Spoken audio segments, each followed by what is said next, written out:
ജീവിതത്തിലേ അപ്പോൾ അങ്ങയുടെ സ്വകാര്യ ജീവിതത്തിലും അല്ലാതെയും പൊതുജീവിതത്തിലൊക്കെ തന്നെ ഒരുപാട് പ്രതിസന്ധി ഘട്ടങ്ങളിലൂടെ അങ്ങ് കടന്നു പോയിട്ടുണ്ട്. അപ്പോഴൊക്കെ തന്നെ മാധ്യമങ്ങളും വിമർശിക്കാവുന്നവരൊക്കെ ഒരുപാട് അങ്ങ് വിമർശിച്ചിട്ടുമുണ്ട്.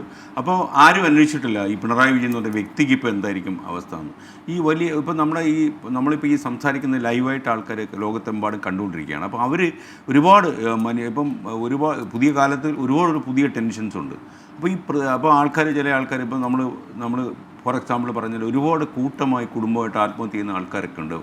ഒന്ന് പറഞ്ഞ് രണ്ടാമത്തെ പേര് മരിച്ചുകളെ ഇങ്ങനെയൊക്കെ പറയുന്നുണ്ട്. അപ്പോൾ ഈ അങ്ങേപോലെ ഒരുപാട് എത്രയോ വർഷം അങ്ങ് ഇങ്ങനെയുള്ള പ്രതിസന്ധി ഘട്ടങ്ങളിൽ കടന്നു പോവുക, ആ ഘട്ടങ്ങളിലൊക്കെ തന്നെ വീണ്ടും പിണറായി വിജയൻ വിജയിച്ച് പിന്നീട് പുറത്തു വരിക എന്നുള്ള ഒരു സംഭവമുണ്ട്. ഈ നമ്മുടെ സമൂഹത്തെ നോക്കുമ്പം അങ്ങേക്ക് ഈ പ്രത്യേകിച്ച് ഇങ്ങനെയുള്ള ചലഞ്ചസ് നേരിടുന്നവരോട് എന്താ പറയുക? ഒരുപാട് ആൾക്കാരുണ്ട് ജീവിതത്തിൽ, ഒരുപാട് പ്രതിസന്ധികളുണ്ടാകും. നമ്മൾ അടിവെച്ച് വിജയം മാത്രം ഉണ്ടാകുന്ന ഒന്നല്ല ജീവിതം. ചിലപ്പോൾ ചില പുറകോട്ടടി ഉണ്ടാകും.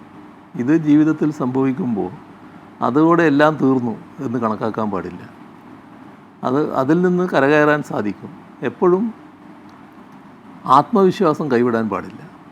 അതിൻ്റെ ഭാഗമായുള്ള കരുത്ത് ഓരോ ആൾക്കും ഉണ്ടാവണം. അത് നമ്മുടെ പൊതുസമൂഹത്തിൽ ഉണ്ടാവുക എന്നുള്ളത് വളരെ പ്രധാനമാണ്. ഇന്നത്തെ കാലത്ത് സംഭവിക്കുന്ന ഒരു കാര്യം, നമ്മുടെ എല്ലാം കുട്ടികൾ വളരുന്നത് ആഗ്രഹിച്ചത് എന്തും കിട്ടുന്ന തരത്തിലാണ്. ഏത് കുട്ടിയായാലും അതിൽ സാമ്പത്തിക വ്യത്യാസമൊന്നുമില്ല. എല്ലാ കുട്ടികളും വളരുന്നത് അങ്ങനെയാണ്. പഴയ കുട്ടികൾ അങ്ങനെയല്ലാലോ. ഒരുപാട് കാര്യങ്ങൾ ആഗ്രഹിക്കും, പലതും കിട്ടില്ല. വളരെ അപൂർവം മാത്രമാണല്ലോ കിട്ടുന്നത്. അപ്പോൾ അതിന് കിട്ടാത്തതിൻ്റെ വാശി, അതിൻ്റെ കരച്ചിൽ, അതുമായി ബന്ധപ്പെട്ട പ്രശ്നങ്ങൾ എല്ലാം അനുഭവിച്ചുകൊണ്ടാണ് ഈ കുട്ടി വളരുന്നത്. ഇപ്പോഴത്തെ കുട്ടികൾ അങ്ങനെയല്ല വളരുന്നത്. അപ്പോൾ അതുണ്ടാക്കുന്ന ചില പ്രശ്നങ്ങളുണ്ട്. ഒന്ന്, അതോടൊപ്പം ആധുനിക സമൂഹത്തിൽ ഈ ഫോൺ ഉപയോഗം ചെറുപ്പത്തിൽ തന്നെ കുട്ടികൾ തുടങ്ങുകയാണ്. ചെറിയതായിരിക്കുമ്പോൾ തന്നെ കരഞ്ഞിരിക്കുന്ന കുട്ടിയുടെ കരച്ചിൽ മാറ്റാൻ വേണ്ടി ഫോൺ കൊടുക്കുന്ന ഒരു രീതി നമ്മൾ സ്വീകരിക്കുന്നു. ഭക്ഷണം കഴിക്കാനും. അതെ. അപ്പോൾ അത്തരം കാര്യങ്ങളിൽ ഒരു ശാസ്ത്രീയ സമീപനം നമുക്ക് വേണം. അത് എങ്ങനെ വേണമെന്ന് പറയാൻ ഞാൻ ആളല്ല, എങ്കിലും ശാസ്ത്രീയ സമീപനം നമുക്ക് വേണം. പിന്നെ കുട്ടികളുമായിട്ടുള്ള ഇടപഴകൽ, അത് വളരെ പ്രധാനമാണ്. കുട്ടികളുമായിട്ട് ഇടപഴകാൻ പലപ്പോഴും സമയം കിട്ടുന്നില്ല. ഞാൻ അസംബ്ലിയിൽ പറഞ്ഞൊരു വാചകമുണ്ട്, ഒരു പെട്ടിയിൽ നിന്ന് മറ്റൊരു പെട്ടിയിലേക്ക് കുട്ടി പോവുകയാണെന്ന്. ആ തരത്തിലേക്ക് കുട്ടികൾ മാറിപ്പോകാതിരിക്കണം. കുട്ടികൾ വീട്ടിലെത്തിയാൽ ആ കുട്ടിയുമായിട്ട് നല്ല നിലക്ക് ഇടപഴകാൻ വീട്ടിൽ അച്ഛനും അമ്മയ്ക്കും സാധിക്കണം. അത് പലപ്പോഴും അങ്ങനെ കഴിയുന്നുണ്ടോ എന്നുള്ളത് നമ്മൾ പരിശോധിച്ച് നോക്കണം, ഓരോ കുടുംബവും.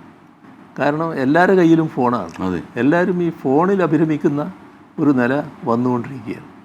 അപ്പോൾ ഉപയോഗിക്കുന്ന ഫോൺ ഐഫോണാണോ? അതെ. വാട്സപ്പൊക്കെ എല്ലാം ഉള്ളത്.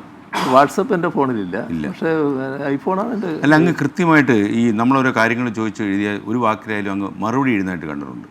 ഈ സന്ദേശങ്ങൾ വരും, SMS ഒക്കെ. അപ്പോൾ അതിപ്പോഴും അങ്ങേക്ക് സൂക്ഷിക്കാൻ പറ്റുന്നു? അതെ. അതിൻ്റെ ഒരു ഇതെന്താണ്? അങ്ങൊരു ഒരാൾക്കൊരു മറുപടി കൊടുക്കണം, സന്ദേശം വന്നാൽ മറുപടി കൊടുക്കണല്ലോ നമ്മൾ. അതിൽ നിർബന്ധ ബുദ്ധി കാണിക്കാം. അതെ. സന്ദേശം വന്നാൽ നമ്മൾ മറുപടി കൊടുക്കണമല്ലോ.